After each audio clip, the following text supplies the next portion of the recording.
Are you a lover of all things dark and creepy, of graveyards and monsters, haunted houses and spooky legends? Then welcome to Lore. I'm Aaron Mankey. For close to 10 years now, I've been sharing history's darkest stories with millions of listeners around the world. Tune in each week as we explore the folklore, ghost tales, and local legends that deliver the chills you're looking for. Learn more and subscribe today over at lorepodcast.com.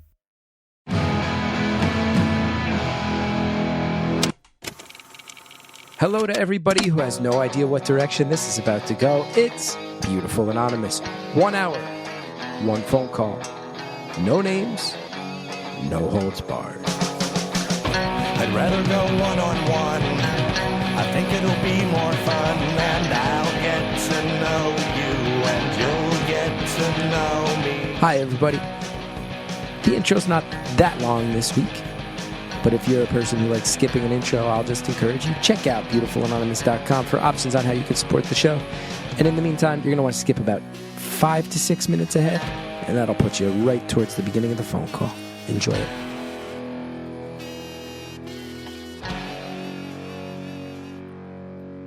Hi, everybody. Chris Gethard here. Welcome to another episode of Beautiful Anonymous. I feel so lucky to be here. I feel so lucky to not be traveling a ton, although I am going to be at South by Southwest doing some comedy shows. If you're going to be at South by, look it up. I'm also doing a presentation on Laughing Together, which is my nonprofit job. And if you're in Boise, Idaho, March 23rd, I'll be there doing a live Beautiful Anonymous taping with the High Priestess herself, Andrea Quinn, at the Egyptian Theater as part of the Treefort Music Fest. ChrisGeth.com for tickets to that one. I feel a lot of joy talking to you today. I feel lucky. The warm weather is coming. To everybody who has seasonal affective disorder, we're making our way through it. We're at the tail end. My wife will tell you she hates March because she feels like everybody says March is when it's going to warm up, and then it never does, and it's just like secret winter. So, guys, we're at the tail end of this. Let's not let this deceptive March nonsense mess with our heads too much. We're almost at the tail end of it. The warm weather's coming. I'm doing well. I hope you're all doing well. If you're in New Jersey, this is one that I talked about on New Jersey is the World, which is another podcast that I do, and that has been very fun. Very fun. Me and my high school friends, by and large, messing around. And Andrea, you get to hear Andrea on shows on there too. But I will tell you, a friend of mine recently messaged me, was like, this seems like a thing your people would want to know about. And I talked about it over there. I think you guys might like it too. The New Jersey Highlands Coalition, which is an environmental group, and this is not a paid advertisement. This is just a thing I think is hilarious. They're doing a thing where you can go rappel 200 feet down the glass face of a hotel in the Meadowlands in East Rutherford, New Jersey on April 20th. And all you have to do is you got to raise $1,000 through fundraising. And if anybody out there does it, wow, will I laugh so hard. So if any Beautiful Anonymous listeners wind up scaling down the face of the Hilton in East Rutherford, New Jersey, let me know. I'll come there. I'll cheer you on because that's hilarious. Friend reached out, and she works with the Highlands Coalition. It was like, I have a feeling you will like this, and that people who follow you might think this is enjoyable. And I do think the people who like me see the joy. And by the way, it's not like you need to be a rock climber of any experience. They'll let you walk up there. They would let me go up there today, and then you could just walk down the hotel 200 feet. Truly nuts. Support the environment by walking down a hotel. It's so funny to me. So I wanted to mention that there as well. Anything else that I need to fill you in on? Are we going to have a long intro or a short intro today? People tell me they've been enjoying the stream of consciousness intros, but I have to tell you right now, if I'm being totally honest, I had a great conversation with our caller, but if I'm being totally honest, I could rant and rave. But I've been a little depressed lately. And I kind of think I want to just take the time. And that 15 minutes that I could be ranting, maybe it's 15 minutes where I could get outside into the sun. Because self-care is a really important thing. So I think I might go ahead and do that. And I encourage you to do that as well. Maybe you want to listen to this podcast while you walk around in the sun and get some fresh air. Maybe you want to turn the podcast off and just breathe a little bit. It's up to you. Whatever qualifies as far as you taking care of yourself. We all got to do it. We all got to do it. Don't worry about me, everybody. I'm fine. I feel like I just made everybody nervous because they can hear a little twinge of sadness in my voice. But you know when you won't hear that? When we're talking to this caller. Because we just got off the phone. And it was delightful. You know, sometimes people will point out to me that the earliest calls in the show were very random because no one quite knew what the show was. And that you never knew where they were going. This caller... The people who have signed up at beautifulanonymous.com will hear this. That is, of course, where you can pay a little extra money and you get longer episodes each month. If you just sign up at that top tier, you get a secret phone number that we use once a month. You get a follow-up with a previous caller. Thanks to everybody at the kind words. Last week, we put out a little chunk of the follow-up with our friend Whirlpool Galaxy, and a lot of people enjoyed that follow-up in full over at beautifulanonymous.com. What a miraculous story. But as I was saying, in the bonus, we come to talk about this. This caller literally does not know how he came to follow me on Twitter. He said he thought it was because he saw me on Saturday Night Live, which is not true. I've never appeared on Saturday Night Live.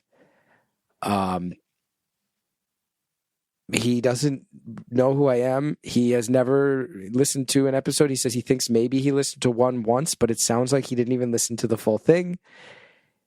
I mean, we are 7 years into this goddamn thing, and some guy just gets on who literally doesn't know what the show is and doesn't know who I am, and then says a lot of unpredictable stuff about space and blimps and salt and reveals almost nothing about himself. And at points philosophizes on things that are real, and at other points it is whimsical in a way that we've rarely achieved on this show. And I love it so much. And I feel like I just took a nice warm bath. And I hope it has that effect on you as well, that you feel like this is in some ways charming and soothing and cleansing for your soul, because that's certainly how I felt. God bless all the random people out there with random thoughts running through their brain. I hope they all find my phone number someday, because that's why I was put on earth. This one is funny and charming and heartfelt, and at times, a little strange. And I hope you'll love it half as much as I do, because I feel like in many ways, it's the type of call that this show was created for. And then the show went in many different directions. But this is the type of call I always assumed we were going to have. Enjoy it, everybody. Thank you for calling Beautiful Anonymous. A beeping noise will indicate when you are on the show with the host. Hello? Hi. Hey, how's it going, Chris? It's pretty good. How are you? I'm surprised I get to talk with you. I've called a couple of other times and got the busy signal, so it's kind of like a shock to be sitting here with you now. What are you up to? What am I up to? Let's see. I just had a Zoom with 2 other people who are going to be teaching for my day job, Laughing Together, because they're going to be doing a workshop soon. Nice. Earlier today, I went to a jiu-jitsu class, and You seem like a really busy guy. I don't honestly know too much about you, but you're kind of like one of those prolific media types who's got his hands in a lot of things and just staying constantly busy. Well, I admire that. I would say that I am very busy. I don't know if I'd refer to myself as a prolific media type. Well, you got a Wikipedia page, you know. I worked in the media too, but I don't have a Wikipedia page, so I'm not as prolific, I would say. That's fair. I mean, it's not a pissing contest. We're not in any sort of comment. I like your vibe already. You're kind of a ball buster, huh? Hey, thanks. Well, I'm delighted to be crossing streams with you right here now, so that's fun. Yeah, I do tend to keep myself a little busy, but I'm trying to learn how to slow down as I get a little older. How are you? I feel that, man. I'm 36, and I'm like, I still feel like so young inside, but my body and other parts of life remind me to take it slow and rejuvenate when I really go hard. But staying busy, you know, it keeps me from being too depressed or like really overthinking stuff. I find just like doing the thing prevents me from getting caught up in my head a lot of the time. Yeah, I hear that. I hear that.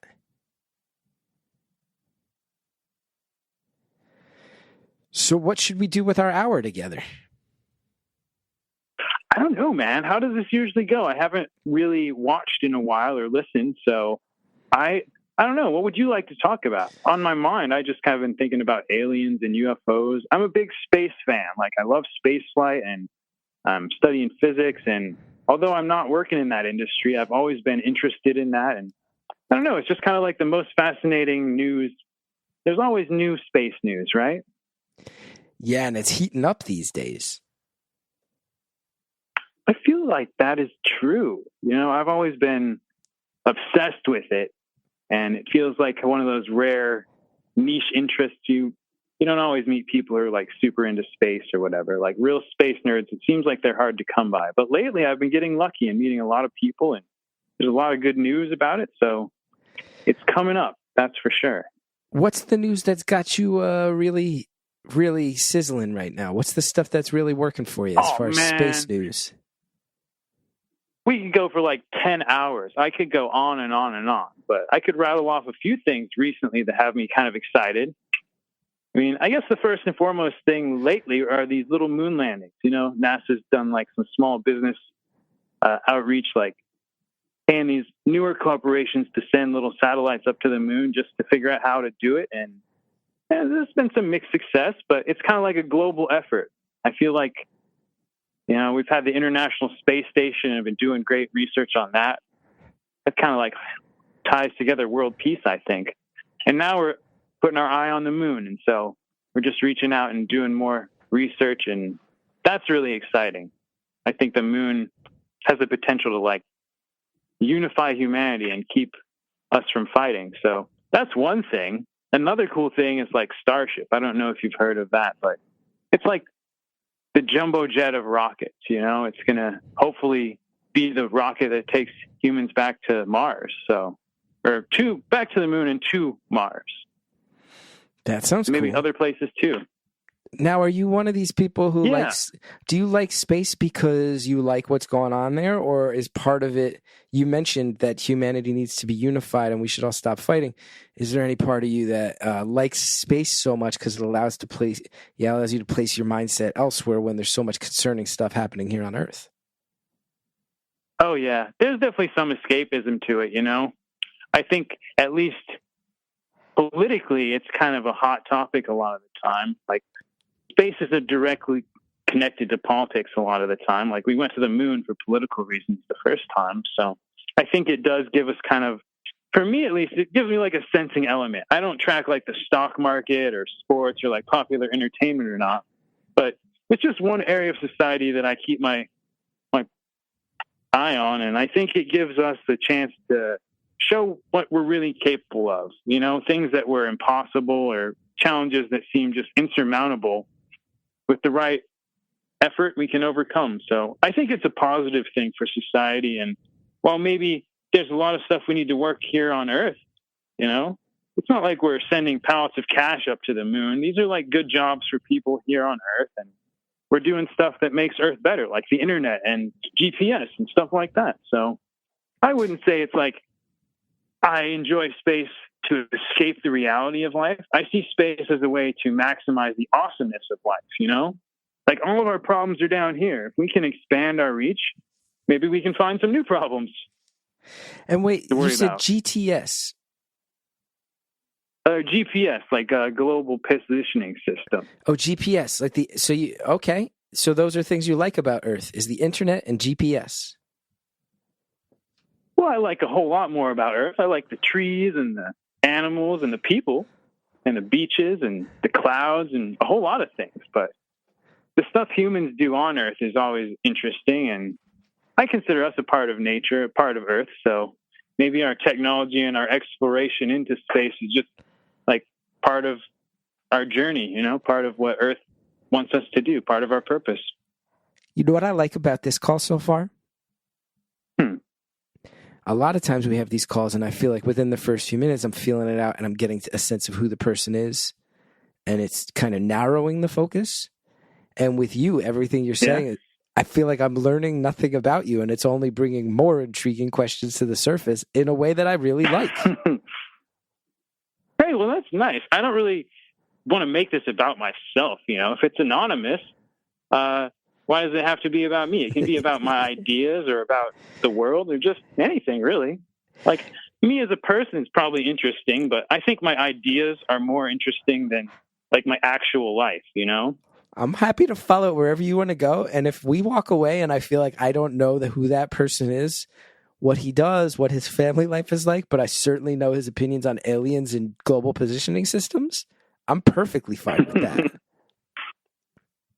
Well, hey, man, I'm not against if you want to do a little prying. I won't fully divulge my identity, but I have no real secrets to hide. So, well, before we get there, I will say you did mention aliens, so I do want to know, what are we thinking? Because the government put out all this stuff that basically said, yeah, UFOs are real, but that didn't necessarily mean aliens. It might mean military technology and stuff. But we also get radio blasts from space. So a lot of people are starting to feel like, have they just kind of told us aliens are real and none of us freaked out? So where do you land on this? I feel like that is exactly where I land. I don't know. There's like a slow drip of information. Maybe there's like a binder of information out there, and aliens is just like page 1. But there's other pages in there, and it's like a whole can of worms that we're a little afraid to open at once. Maybe peeling through that book slowly is safer for society. Like, people don't even think some people don't think we went to the moon. Mm-hmm. I don't know how society would react if we have all these other new facts they've got to deal with. Society moves pretty slow, but I think we can handle it. I hope we can handle it, and I kind of feel like we're at the point we need to demand some more information on this subject. It seems like it's important, at least to me. You strike me as a happy person. What if I try to be, I don't know. We go through ups and downs, but I never really stay in one constant state of emotion. I always try to measure it and then move on from it. But yeah. Talking about space always makes me happy. That's great. So that way, if the call ever gets too heavy, I know that I can just say, how come we're thinking about going to Mars, but we're not really prioritizing going to Venus? And then we'll just get right back on track with something that makes you happy. For sure. There's a lot of little rabbit holes we can distract ourselves from, like the existential dread, Space is my go-to, honestly. Yeah, I hear that. What about you? What are some of the ways you distract yourself? How do I distract myself? I mean, it's hard. I do often feel a sense of dread. It's hard not to look around at the political state of things, the environmental state of things, and not feel really scared, let alone as somebody who's the father of a kid who's about to turn 5. And you start to go, what's going to happen? Oh, well, I didn't know that, man. That's cool. Congratulations. I'm sure that's a load of emotion, too. Oh, thanks. Yeah. You really haven't listened in years, huh? Yeah, I don't have any children of myself, never been married. And I've been single for like 10 years. So maybe my obsessions are swallowing me a little bit. Perhaps spaceflight's on my mind more than it is for most people. That's totally fair. But yeah, it's sometimes hard to, sometimes I go, one of the things I can do is figure out how to turn off the existential dread and live in the moment with my son, because that's the best thing that's going to help him. Because I can't solve global warming tomorrow by myself, but I can make sure that when he and I play dinosaurs that I'm really engaged with it, and that he knows that I think it's awesome how much he loves dinosaurs. But then sometimes I go, am I just using him as an ability to put my head in the sand? Mm-hmm. And is that selfish on my end? So I think about that. I will also say too, Andrea Andrea, who produces the show, who screens the calls, did just inform me of something hilarious that really makes me love you and fits everything about this call so far. Which is that Andrea says that she said that when you called, apparently your pitch was, I just wanted to see if the number was real. Yeah, totally. That's why you called? Just to see if it was real? Yeah, I mean, who knows? I'm just sitting here editing, doing some things. Why not give it a shot? I'm old. I'm like It's like a radio show. Let's see what happens. How old are you? Or if you don't And want you me to seem- know anything from what about I've you. seen, I don't know. I can tell you. I'm mid-30s. Oh, yes, you did. You said 36. 36. Yes. Yeah. I just figured it might be interesting to see what talking with you would be like.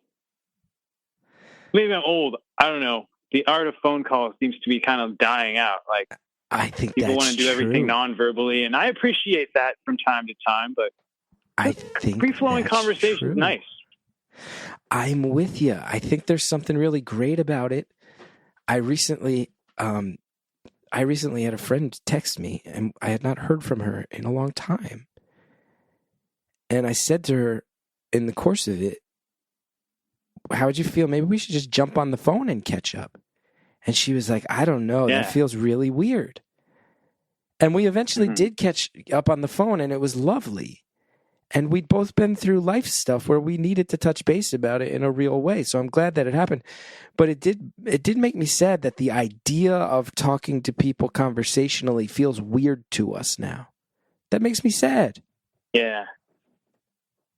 I feel a little bit disappointed by it too. Like when I write, it's a lot more deliberate of a thought formulation process. Like I'm very concise. I at least try to be precise with my words, but when you're in a phone conversation, it's like living in the moment, and there's intonation, there's cadence, and all sorts of things that don't come across really in a writer's efforts a lot of the time. So I think the phone is it's like a weird quantum connection between two brains. Like, what is this technology even? Like, I don't even know where you are right now. You don't know where I am, but somehow our brains are like locked in this engagement. It's fascinating. Do you want to guess where I am and I can guess where you are? Sure. I'm going to guess you're on the East Coast. Mm-hmm. Correct. Aren't you from New Jersey or something? I don't know exactly. Indeed. You literally never listen. Yeah. Yep. Yes, I am in New Jersey. Yes. I listened to one episode, but that was many moons ago. And that's so good. Ever. It's so good that you got it. I've seen you throughout the years in like TV and movies, though. So I have a general sense of who you are. I love it. I love but that very vague, honestly. I love that you listened to the show once. You were clearly like, it's not totally my thing, but more power to you. And now you're on the goddamn show. That's so good. That's so I know, funny. right? What the hell? So much information about me that I've revealed. Like anyone who listens regularly is like, yeah, he has a kid and lives in New Jersey, man. And you're like, I think maybe you're from New Jersey. I'm going to guess that you're from somewhere more west. Oh, that's true. Is it my accent? Do I have an accent? No, it's your vibe. It's 100% your vibe. I'm going to say Olympia, Washington. Ooh, I wish I was from there, and that's a beautiful place. I'm from a beautiful place, too, but I'm actually not from the West Coast. I was born in the Mountain Time Zone. I was born in Wyoming, and I grew up there, and now I live in Los Angeles. Now, Wyoming is very fascinating. I've lived in Los Angeles for about 8 years, I'd say. How do you like it? It's a lot different from Wyoming, but I do like it. It's not always a 100% love type scenario, but that's life. I think it's the best place for me right now. Might not always be the best place, though. I've never been to Wyoming. It's one of 4 states in the Union that I've never been to. Oh, man. Well, if you've seen the Mountain Times, have you been to Colorado or like Mexico or Montana? I've been to all 3 of those places. Well, then you get the gist, man. It's all the same. It's the Rockies, You go up to Montana, it's just like Wyoming, except maybe a little more progressive. Wyoming's just kind of like I always think of it as like the space in between those other states that wasn't claimed. Mm-hmm. And then people just kind of decided to give it a name. It's a simple place. Wyoming, a simple place, a spread out place. Yeah. A place without many people. A cold and windy place. Okay. A cold and windy place. Notoriously a place that doesn't have many people. I believe the whole state only has 1 congressional representative. Yeah, right? That's There's right. 2 senators, 1 congressperson. So it's small population-wise. Los Angeles. Probably more cows and sheep than people out there. I bet that's true if you look it up. Now, Los Angeles, a hub of the entertainment industry, a sprawling megalopolis, traffic every day. There's probably more people on any individual highway in Los Angeles at rush hour than in the entire state of Wyoming. And I'm not being facetious. I bet you could count the people, and I bet there's truth to that. Undoubtedly. So that's I live in downtown Los Angeles, and there are more people on my street than there are in like the whole town I lived in. Now Just in a few blocks down the street. That's a huge leap to make. What causes one to make it? I don't know. I haven't really analyzed this part of my life. Sometimes I feel like it's hard to know why we do the things we do, but we do them, that's for sure. Let's pause right there. It is hard to know why we do the things we do. It's also hard to know why we buy the things we buy. Maybe we get influenced by advertisements. Speaking of which, we'll be right back, everybody. Hi, everybody. Specifically, grown-ups. I wanted to tell you about the Cat in the Hat cast, which is a new podcast from our friends at Wondery. Wondery has been very supportive of Beautiful Anonymous, and I love that we get to tell you about so many of their shows. This show, by the way, is perfect for the whole family, and I know there's a lot of parents who listen. You're going to want to join the Cat in the Hat and your favorite Dr. Seuss characters as they get whisked away on a new adventure every week. Fish dreams of creating his very own polite and quiet podcast. That is until he gets a surprise visit to his Fishbowl podcast studio from the Cat in the Hat himself, and it becomes quite clear that the cat has other plans for the podcast. Those plans are not quiet. The cat may be disruptive, but it turns out he's also a great help. He gets fish out of all kinds of predicaments. This podcast bursts with music, silliness, rhymes, things that are going to entertain you while also entertaining the kids. The Cat in the Hat cast encourages us all to find fun that is funny in every single episode. You can sing along to songs, try your luck at Titanic tongue twisters, have some fun with wondrous wordplay, and most importantly, bring your family along for all of the adventures in the Cat in the Hat cast. Follow the Cat in the Hat cast on the Wondery app or wherever you get your podcasts. You can listen to the Cat in the Hat cast ad-free right now by joining Wondery Plus in the Wondery app or Wondery Kids Plus in Apple Podcasts. Thanks again to our advertisers, and now let's get back to the phone call. It's hard to know why we do the things we do, but we do them, that's for sure. Not that I didn't like Wyoming. I actually liked it a lot. I just kind of felt like I needed to expand my world a little bit.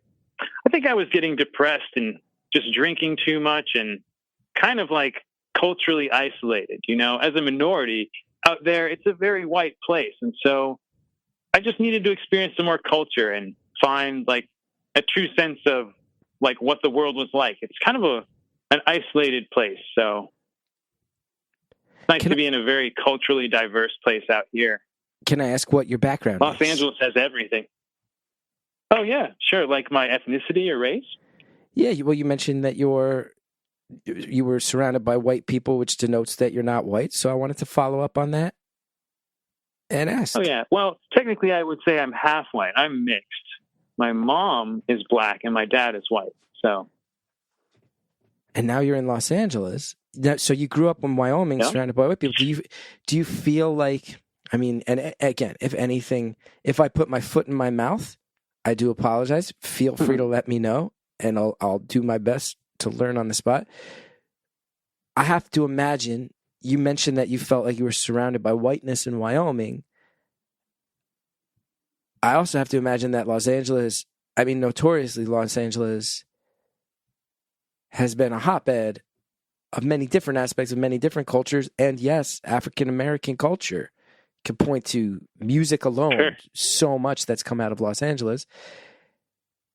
How does it feel to grow up in a place that doesn't afford you the access to that culture that is passed on to you?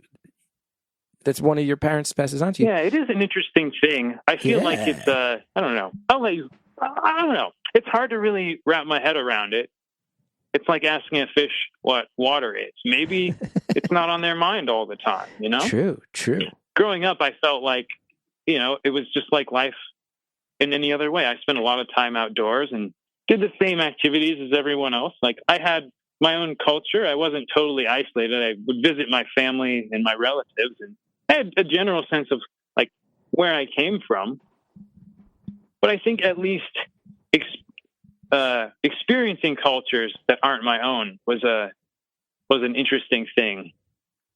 Being surrounded by the different mixes of cultures and just seeing kind of like how other people live, what their lifestyles are. It's a little bit more, I don't know, it's hard to describe. I'm still in this learning process. Like, I don't speak Spanish, and I would really be able to understand this society a lot more if I did. But I'm learning, so doing what I can to stay sharp. I just think, to kind of backtrack, the difference between there and here culturally, I think people out there actually, they're really nice. A lot of people in Wyoming are super helpful. Like, if you drive off the road in the snow, someone's going to come help you, you know? I think the lower population tends to give people kind of a heartier attitude, and they value human interaction more, although they are a little bit more hesitant to participate in it, you know? But people are pretty friendly out there. Here, people are very friendly too, but I think it's in a more superficial way, where like we respect our boundaries more here than small towns. Like, you don't want to mean mug someone on the subway, you know? Right. I don't know if that makes sense, but if you ask someone on the subway, like, to help you, they'll help you. So it's honestly not that different. What a cool life. And you know what I love about your perspective? Yeah, what's that? You know what I'm really struck by is that when I ask you about, so you grew up maybe not having access to many people who share your background, and now you're there, you go, well, I'm actually less interested in focusing on myself, and I'm more excited to be around people who speak different languages and come from all different walks of life. And I think that actually speaks so highly of you. Oh, well, thank you. I feel like all we're supposed to do is just like explore and get to know the world around us and make friends. Like, it seems like the best way to live life. Hell yeah. Just help people who need it. Like, I think a lot of people in this city need help, and especially in downtown Los Angeles. The country could do so much more to help people in need, and it needs more attention, the homelessness problem here. Like, usually when I am back visiting people in Wyoming, they're like, oh, it's the bingo card of like Los Angeles conversations, homelessness, Hollywood, celebrities, who knows what else is going to be on there. But definitely the homelessness always comes up. Yeah. I mean, downtown LA, going back, I only lived in LA for a few months back in 2003, 2004. And at that point, downtown LA was sort of known as a place where there weren't too many reasons to go to downtown LA, but there was a Skid Row famously. And now it's changed over those 20 years, where I think it is like a real restaurant destination and a lot of food, but still a strong presence of a lot of people who don't have homes. And in general, Los Angeles is amongst a handful of cities in the States where you're starting to see, every time I visit, you know, maybe once a year, twice a year tops, and you start to notice, oh, you are starting to see more encampments. You are starting to see more people in need. And I think there's a lot of people who like to politicize that and make it about progressive places. And then there's all these rumors that people are being bused to so-called sanctuary cities. But I mostly look at it and go, I don't care about the politics behind this or the clickbait aspect of it. I'm mostly just very concerned because you don't have to look too hard to see that there are a lot of people in need. And it's not just Los Angeles. Yeah. There's a number of places where this is very true. I honestly look at Skid Row as kind of like, I don't know, the slag from capitalism. Like, there's this machine running and it has a byproduct, which is often poverty and inequality. And that has to coagulate somewhere. And I guess they've just decided the center of downtown Los Angeles is like an appropriate place to pool this and farm it, I guess. Like there's still, the shocking thing is what I've learned is that it wouldn't exist if it wasn't profitable. There's a reason this continues. Like it's a long running thing with no end in sight. And that's because there's money to be made in it. And I don't know. I just feel like if we had a serious approach, we could seriously reduce the human suffering, you know? I don't need to get into politics or anything. I just think, at the very least, humans are suffering, and we are hurting ourselves by witnessing this. Having that pain, that open wound in our city is dragging us all down. And so even if we can't, like, cure the disease, we can at least put a bandage on the wound and put the, like, problem out of sight, out of mind, you know? I don't want it to be out of mind, but at least out of sight, you know? I don't know what part of Los Angeles did you live in when you were here? I lived in a small neighborhood known as Historic Filipino Town. High Five for short. See, that's real close by downtown. I know it well. My friend used to live over there. It's over by like Echo Park, and you're kind of like just up the hill. You get a nice view of the skyline. It was a nice place to live. It was real, flung pretty far from where most people were living back in 2003, 2004. When I say most people, I mean most people who were fellow comedians or people working in entertainment. But the sense I get now is that it's less rare to meet somebody who, because I would meet people who'd be like, I've never heard of Historic Filipino Town. What are you talking about? And then now the sense I get is that that's not the case. It's like that marching gentrification is headed east on Sunset. And so places like Echo Park, which are probably insanely seedy even just like 10 years ago, are really hip now, I guess. Yeah. You know what I love about what you said? I'm with you that you see situations like, you see it in Los Angeles, Austin, Portland and Seattle. I think people would say this idea of an underpass, and you're driving in a car and you go under an underpass in a highway and realize, oh, there's like a small town. There's 40 or 50 people living under this underpass. What I really like about what you said is there's so many people in a rush to say, whose fault is this? Whose ideology is to blame for this? And all those people who spend so much time... We want to fry a scapegoat, that's for sure. Yeah, everybody's looking for the scapegoat before we've even found the solution, and that is misspent energy. While there's still people living in encampments, maybe we need to figure out how to help those people, and maybe we can do a debrief later. But for people to just, all too often hop on the internet and go, here's who's to blame, or to start writing stories to fuel anger and go, this is why this is happening in places with this political ideology. You sit there, you go, none of that helps the people under the goddamn overpass. Are you putting any energy into helping them, or just all your energy in trying to wag your finger to show that you're right and someone else is wrong? Because if you're not actually doing anything to help, you're making it worse. Mm-hmm.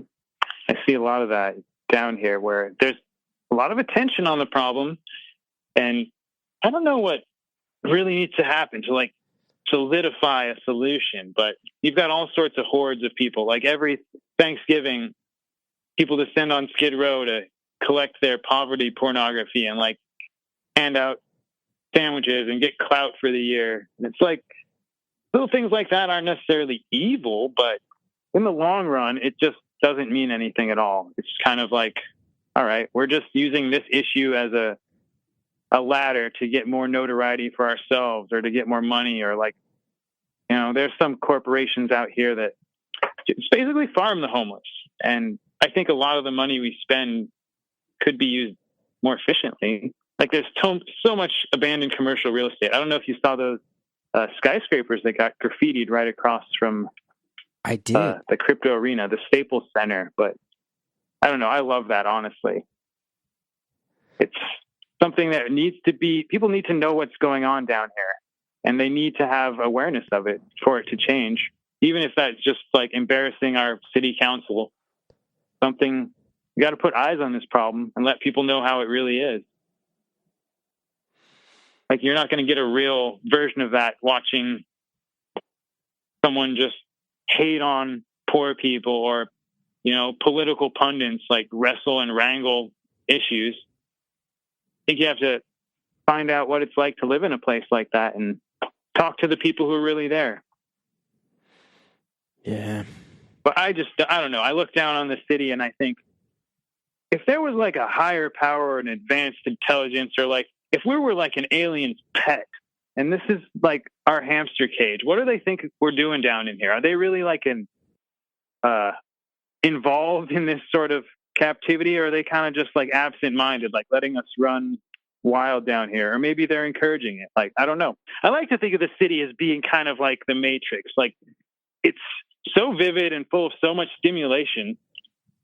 Like, everything I could possibly imagine is within 20 miles of downtown LA, or all the people who could make all my dreams come true, or that's possible in the world, it seems. And all the nightmares and all the successes and wins, all of it, just right here. It makes you wonder about the world, being in the city. I do realize, though, as soon as it got a little too tense, a little too real, we started focusing on some of the despair that life shows us every day. You immediately started presupposing, what if this is all just some big alien-related thing? And you brought it right back to space. Circling back, you know me. Why aren't we going to Venus? Why only Mars? Is Venus too hot? I think we are. We just need, like, more, faster. Like, we need to go faster. I'm not going to live forever.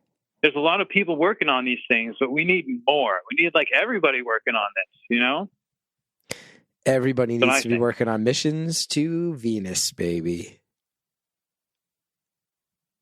Even further, like, one of the coolest moments in my life, in my little existence here on this planet, was when I was a kid in school. There was this little book about the planets, and they had like a cartoon of a space traveler seeing each planet. And of course, there were 9, and Pluto was the last. And, it's very far away. The space traveler got in the rocket when he was a kid, and then the last panel of the cartoon shows him emerging, like landing on Pluto with an old Father Time beard, because it took him so long to get there. And then later in life, I start hearing about Alan Stern and this mission to send a flyby satellite to Pluto. And that shit got there in like so much faster than we would have ever expected. It was the fastest object ever sent out into space. And it took pictures of Pluto, and I don't know, things like that just blow me away. Like, someone discovered that planet, that dwarf planet. His ashes were on the spacecraft that flew by, a little sample of his ashes, Clyde Tombaugh. So I don't know. I just say that humans are awesome. We can do anything we want. We can house and clothe and do whatever we want. But I just think it's great that we are curious and we want to see things, and then we find ways to do that. Like, I want to see everything. We should put satellites around every planet. We should have that live streaming, You want live stream planet footage from every planet? Yes. Why not? Be worth it. I'm with you. I have other ideas, though. Like, I'm really into. I need to know all your ideas. Aerospace and space flight. All right. Well, since I have you, you're going to hear it. I'm all about the blimps. I'm an airship evangelist. All right. Airplanes are great. Some people complain about carbon emissions, and they don't like the seats. But I think the experience of flying is truly phenomenal. To be able to witness the view from above is like such a rare and choice opportunity. So few people in life have gotten to experience that. And so I'm grateful every chance. Like, I'm window seat gang 100% of the time. You know what I'm saying? Have you been on a blimp before? Like, I don't know. I have not. I have been on helicopters. I've been in a hot air balloon. But blimps, I might have to make my own. I'm pretty sure that's what needs to happen. Because, they have some tours over in Europe. It's not impossible. I can make this happen. But My obsession runs deep. It's not just enough to like ride on someone else's. I need to make my own because it seems like the most fun way to fly. Like all the flying problems are like engines and machine problems, and you might have some of that with an airship, but we just sail in the skies. Are you serious? It's like yachting, aerial yachting. Are you serious that you're contemplating building your own blimp? I am so serious. It's like ruining my life, honestly, but maybe it's saving me from myself. I don't know. I just find that at midlife crisis time, you're going to do some weird things. And I'm not like getting a Corvette or anything, but I got plans. There's definitely people out there who build their own blimps, right? There's definitely. Have you looked into this? Oh, yeah. The universe is bringing them to me. It's really quite disturbing. What does that mean? When your obsessions like chase you down, you know? It's like you wish you could stop thinking about this thing. It's not really going to, I don't know. It's not really going to make sense to a lot of people. But then, like, something weird happens. And the thoughts that you thought were hidden in the vault of your mind, like, they attack you from outside, and other people have these thoughts. And you realize that you're unconsciously part of a community working on the same stuff. And then you connect with these people, and it just turns out to be a much smaller world. Like, believe it or not, Chris, one of the world's best blimp makers has his office right down here in downtown LA. It's Eros Corporation, Igor Pasternak. He's a Ukrainian guy. But yeah, I just think 2 points. The power of living in a city and having an open mind and ambition. You can see the dots connect. It's like building a blimp isn't even the craziest fantasy I have. That's like a weekend sort of like thing, you know? Also, when you Google how to build a blimp, do. A lot of stuff comes up when you look up. There's a lot of very simple guides on how to build a blimp. You say it's not even close to the craziest fantasy you have. I got to ask, what are some of the other fantasies you have? Let's just pause. I mean, this caller is truly unique and very unpredictable, with many a pleasant fantasy running through his head. So I can't wait to hear what the other fantasies might be. We're going to find out about that and a whole lot more stuff that none of us are expecting in just a few moments.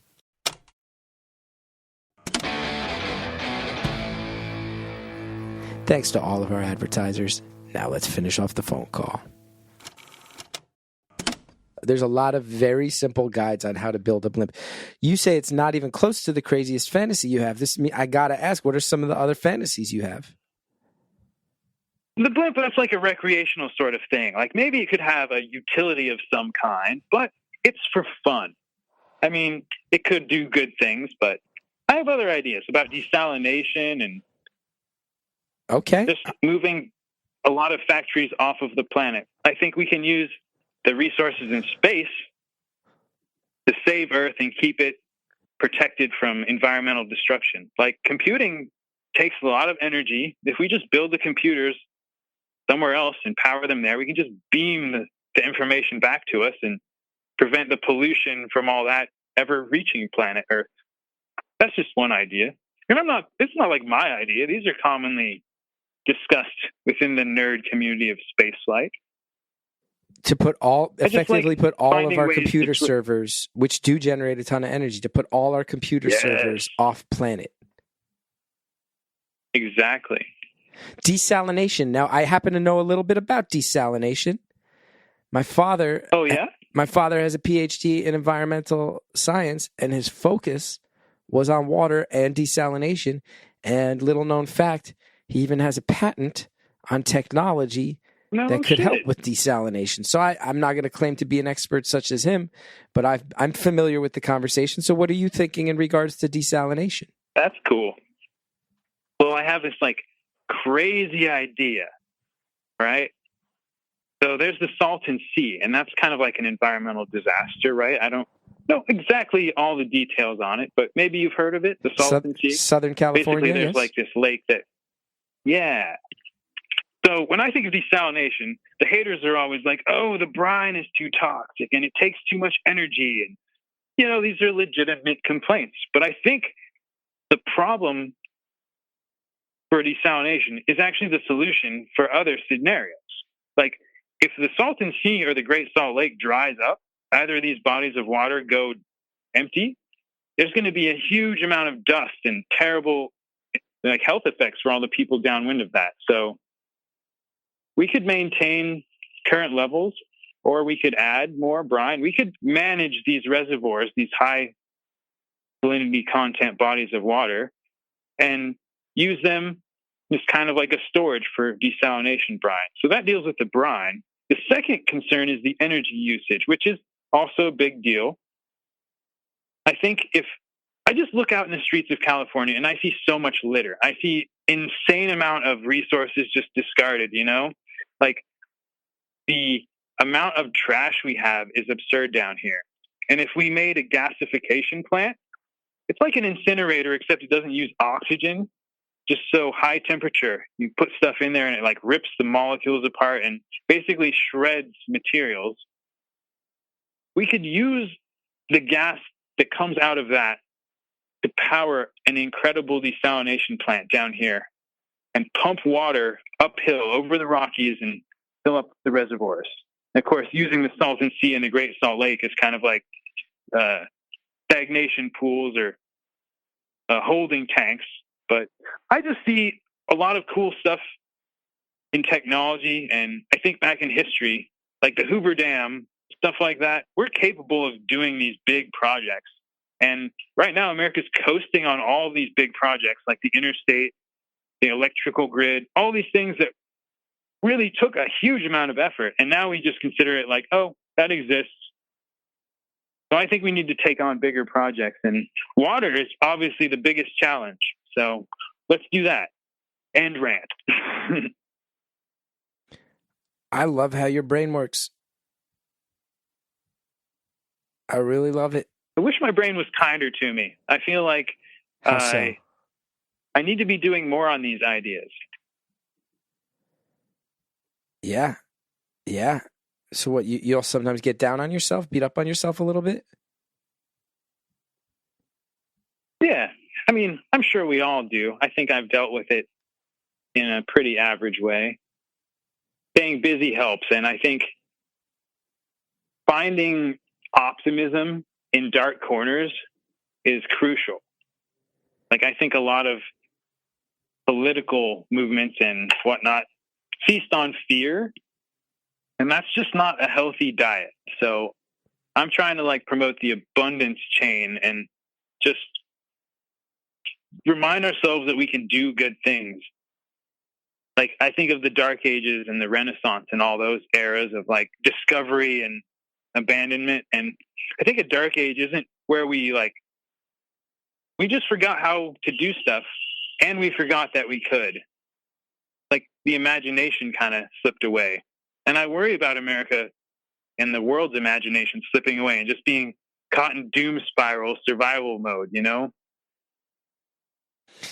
your brain seems to go to these places a lot. You also mentioned, I believe, that you're kind of a solitary person, or at the very least a single person. Yeah, I've been single a while. I don't know if I would really say a solitary person. Okay. I definitely ran kind of in amongst groups. I wouldn't say I have a super close circle, but I have some longtime friends, and I'm super grateful for the friends I've got. But I do enjoy my alone time. Crossing over past a decade of single, it's I don't know. I'm feeling pretty good. Alone time now, so. My question is a simple one in response to that, which is that you're a very charming person, and you've made me laugh a number of times. You also have looped around Stop it. It's true. But you've also looped around to a number of topics that are kind of the existential crises of our time.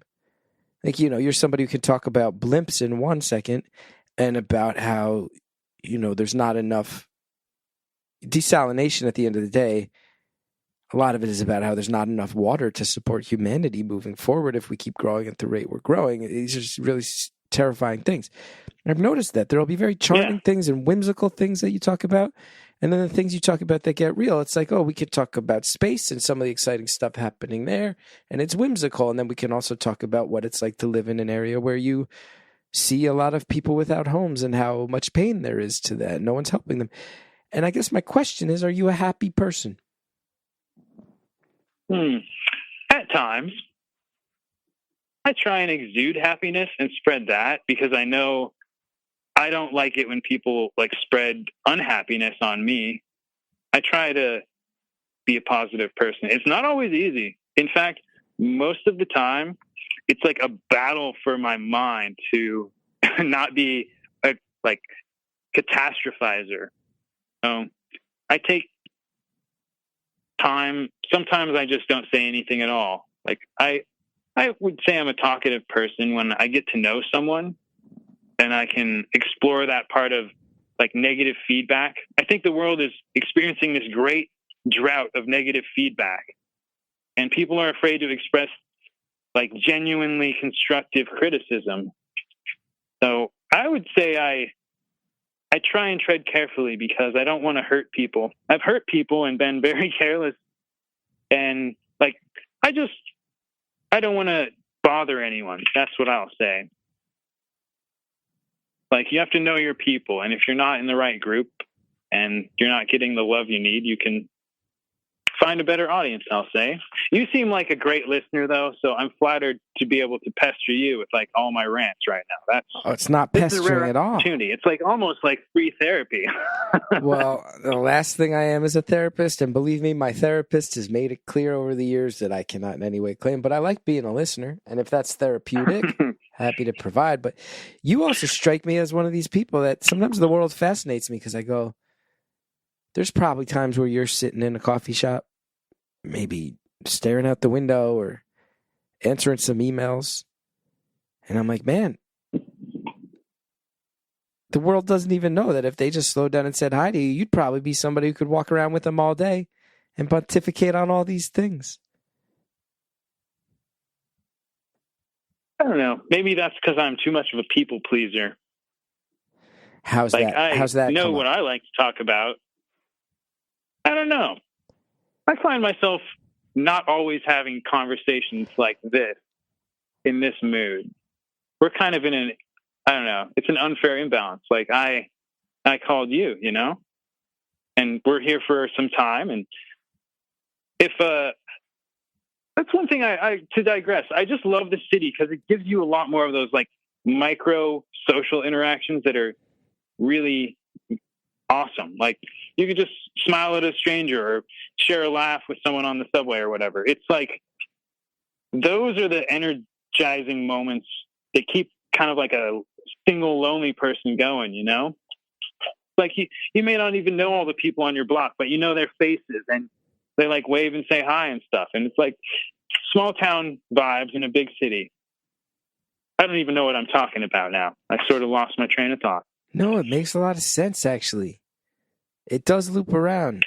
That when I go, your energy is so specific and so unique. And I've never been to Wyoming, but I do sort of feel like you are clearly someone who takes in the world in ways that are immediate and right in front of you and people-driven. Yet you're living in a city that's so fast-paced with so much going on and so many people there specifically to line their pockets and put focus on themselves. And you're a little bit, you do not strike me as an LA type as far as when I think of LA people. But then I sit here and I go, but as far as someone from Wyoming who landed in LA, even though I can't claim to be an authority on Wyoming, it does start to, that all starts to click into place, that you're a bit of an observer within your world as much as you are of that world. Yeah, that's definitely something I'd agree with. I consider myself an explorer, and it's like when I first came to LA, downtown LA scared the shit out of me, and it was disgusting, and I hated it. And then after a while, it's like some old stinky cheese. I grew to love it and crave it, and just having that flavor available is something I'm really grateful for. I always try and imagine, like, I don't know, what is the LA type? You know, there's like the Hollywood type, but this city has like millions of people in it. And I feel like the Hollywood slice of town is like I guess, overrepresented maybe. Like, I don't know. I lived in Burbank, Silver Lake, East Hollywood, and now downtown. And that was all kind of right up in that world. So I'm sort of in that bubble too. I don't know much beyond it, but there is an LA type. I don't know what it is, but you know it when you see it. And I'm not sure I'm a big fan of that, but it's different to everyone. Like, LA is the kind of place where you can define things your own way and find a definition that suits you and that's accurate to your own worldview. Got a lot of different ways to live out here. Do you think you're going to stay in LA for the rest of your life? I don't know, man. This place sunk its teeth into me real good. And it's not like my favorite place, but there's something dynamic about it. Like, I grew up in the sticks. I grew up in the mountains, and this is like a real international city. When I walk through like the Flower District or anywhere, I just feel like I'm James Bond sometimes. And What's that's that kind mean? of like an addictive feeling of surprise. How do you? Oh, it's like, Yeah. I don't know. It's like the Matrix or something. Like, there's so much stimulation out there. You can almost prod it and it'll give you what you're searching for. Like, I was prodding at airships, and lo and behold, that shit lands like less than a mile from where I live. The headquarters of like the guy I want to meet. And like, I don't know, maybe you don't meet your heroes or avoid having like corporate fantasies, but it's just cool that so much is right here, right next to you. And it seems like it's within reach. It may not be, but you can build a process to reach out to your dreams here. Back home, it seemed a little bit more distant. Like, there wasn't a lot of good examples of people who did a lot. You know, there's fewer industries, and I guess the world is smaller, simpler, maybe safer, but certainly less exciting. I think at some point I will maybe max out on excitement in the city, and I'll need to find a neighborhood that doesn't smell like piss. But so far, so good. I think right now I'm like a diamond in the rough, and this place is polishing me. But I probably should get out of here before I'm totally worn down. I have to say, you are really fascinating. And there's nothing that comes up that you can't start speaking to in a way that I'm very intrigued by. And I do find myself wondering... Oh, that's the compliment of the highest order. Well, you're welcome. I find myself wondering, do people around you know that you are one of the... You are quietly a philosopher? Is this something that you keep close to the vest, that all these thoughts are running through your brain in different directions at all times? I think they know. I think I have to protect them from my stream of consciousness. It might drown a few people. I have been known to cause some unsightly spills before. I did speech and debate and all that when I was younger, and I think that just warped my brain in a bad way. Like, I don't know if I have the gift of gab or whatever, but I do have the ability to talk endlessly. Because I'm always thinking. I don't know. And the people around that know. The people around you know. We might sit around and talk about blimps for a while. Maybe we'll talk about desalination or the nature of existence. Oh, yeah. People know that. They can come to Some you. Some of my favorite times are like road trips. Yeah, when you're trapped with someone, on a road you don't trip. have to talk. You would be great. But on you a can road just trip. go on, and it's like anything. That's one of my favorite things. Now imagine a road trip in the sky, right? You don't have to worry about getting pulled over. You're just chilling. Luxury. A blimp. That's what we're talking about. Like, I think if we had aerial tours of America where we just like, we're at altitude looking down across, you could tour all the national parks in like a week, right? And you wouldn't see a goddamn border between the states or like red, blue states. You just see America. I think that would be great for America. Like, cruising's cool, but I mean, I want to see America. The Caribbean is cool and all, and I just feel like America needs to showcase how great it is, you know? Now, I'm sure you've looked up if there's ways to take a blimp ride. Have you researched this? Yeah, I've been obsessed for a while. It's all possible, but I'm thinking on a much grander scale, you know? I understand. Like you're thinking more about... and the others, we have to make that happen again. Not the fire and explosion part, but like the world tours and just like awe and wonder, you know? Let's make the Hindenburg happen again, 2024, people. I understand what you mean.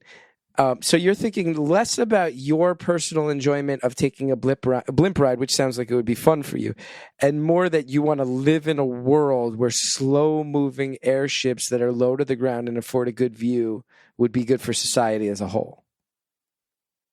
I think both. Like, give me the little hot rod 2-seater, but I can zip past the cruise ships, like over, I don't know, Catalina Island or something, you know? Park one over Mount Rushmore, why don't you?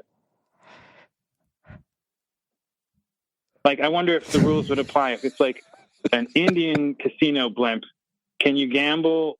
Is it like maritime law? Once you take off, are you bound by the definite borders of each state rules and jurisdictions? Or is there like some special onboard authority in charge there? These are the questions that plague all of our minds. I hope so. If I'm the only one working on this, then we are so cooked right now.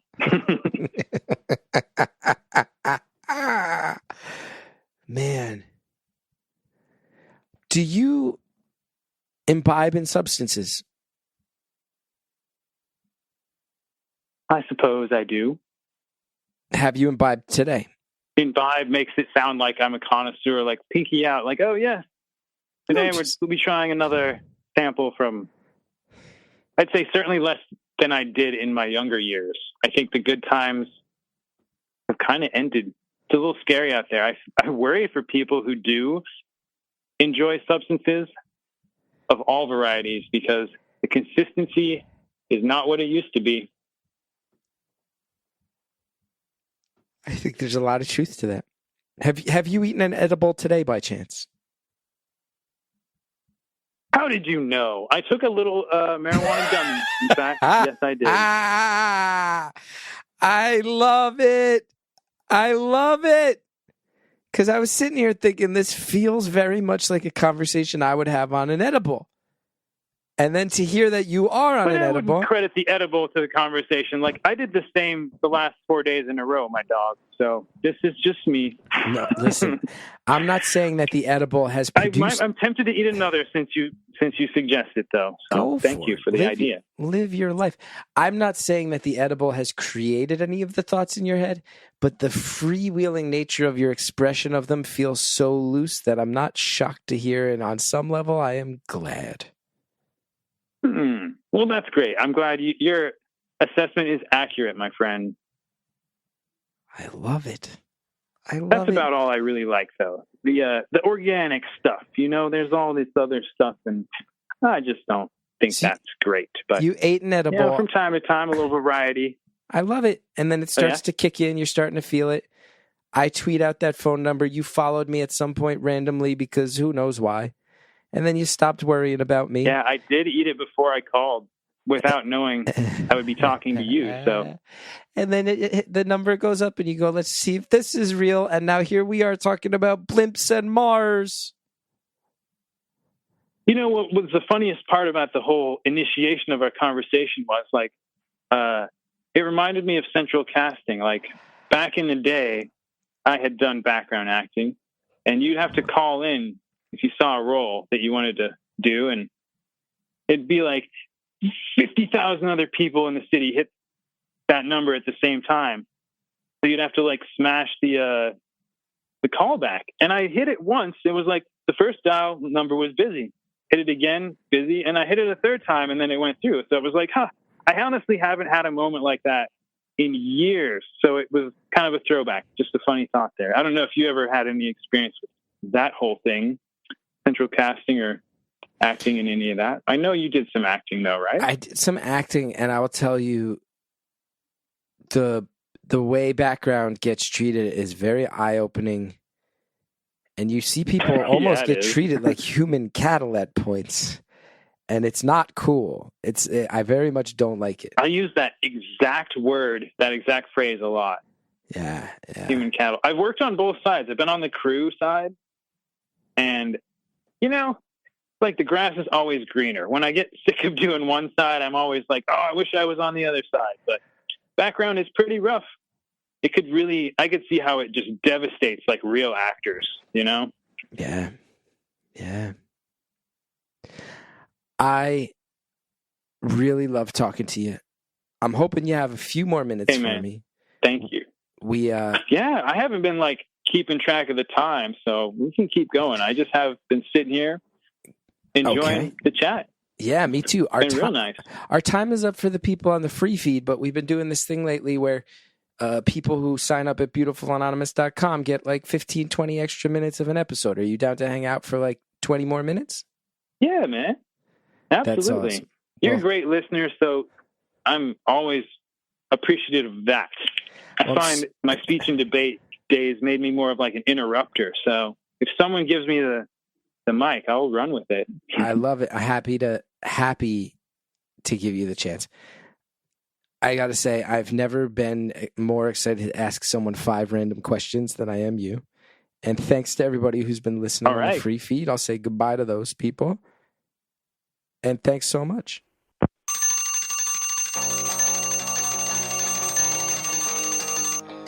Caller, I can't thank you enough for all of your many random thoughts. Wherever you came from, wherever you wind up, I hope you're viewing it by blimp someday. Sincerely, thank you. And thank you to our producer, Andrea Quinn. Thank you to Shellshag for our theme music. If you want to know more about me, including any dates where I'm out on the road, go to chrisgeth.com. You can also leave a voicemail if you want to pitch a story to us if we don't record at times that work for you, or you feel like you have a story or a voice that's not being represented on the show. All are welcome here.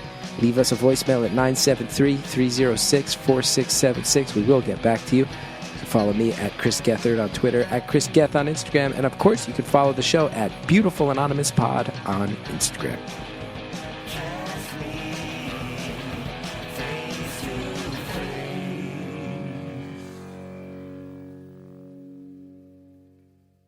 This week on Beautiful Anonymous Plus, here's some of what you'll get from the 5 questions. What smell reminds you of your childhood? Oh, man. Probably pine trees or beeswax. My dad was a beekeeper, so all the outdoor stuff. And I grew up in the mountain. I had campfires, smells like that. That's my childhood. Have you dabbled with beekeeping in your adult life, or is that firmly a childhood activity? I would like to dabble with it someday. It's like one of those things you take for granted. Like you just never think that, I don't know, it's always around.